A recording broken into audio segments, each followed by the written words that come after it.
One of the topics you're being screened on in job interviews these days, and no one will ever tell you about this, will be negativity, right? On whether your answers are being slightly or overly negative. Because let's be honest here, who would want to share an office with someone who's negative? Like, I wouldn't even want to work with someone like this remotely, right? So the goal in the short video would be to help you to maybe understand or to bring awareness on whether your answers are being slightly negative, and to give an example of how you could eventually use a tool to detect and also to improve your answers, to score better, to be more positive. So to demonstrate this example of positivity, I took the following story. So this happened in 2020 during my days in a senior advisory role with Microsoft. While we were preparing a Central Bank of Australia submission, I confronted the senior colleague bad-mouthing my sales team behind their back, which resulted in an open conflict. The submission was put at risk as the person was refusing to review my material. I attempted to set up a one-on-one with him and then reached out to a third colleague asking him to mediate. I explained that the customer is a top priority and how he personally offended me because I came from that team.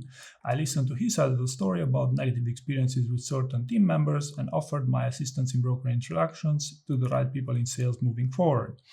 The tensions eased, and although we're not best friends, this restored the professional relationship and the CBA submission was on time. Right, now, if we evaluate this on negativity, it will say that yes, this answer contains some negativity. It could be framed more positively by focusing on the resolution and successful completion of the CBA submission, and here is a possible reframing.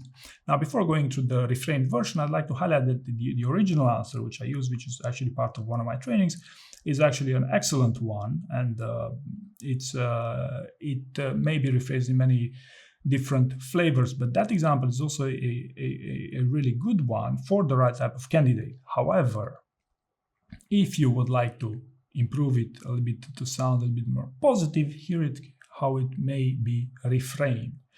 So in 2020, while working as senior advisor role with Microsoft, I encountered a situation during the preparation of a central bank of a CBA submission. I discovered that a senior colleague was speaking negatively about my sales team behind their back, which led to a conflict. This created a risk for the submission as the colleague refused to review my material.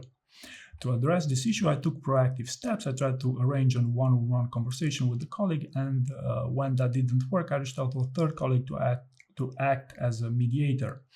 During our discussion, I emphasized the importance of prioritizing the customer and expressed how personally offended I felt because I had previously been part of that sales team. I also took the opportunity to listen to the colleagues' concerns and negative experiences with certain team members. I offered my assistance in facilitating introductions to the right people in sales, hoping to improve future interactions. Through these efforts, the tension eased, and although we may not be best friends, we were able to restore a professional working relationship. As a result, the CBA submission was completed on time. I also notice here, by highlighting the steps taken to address the conflict and emphasizing the successful outcome, the answer can be framed in a more positive light. So hopefully this could be something useful for your own story bank too.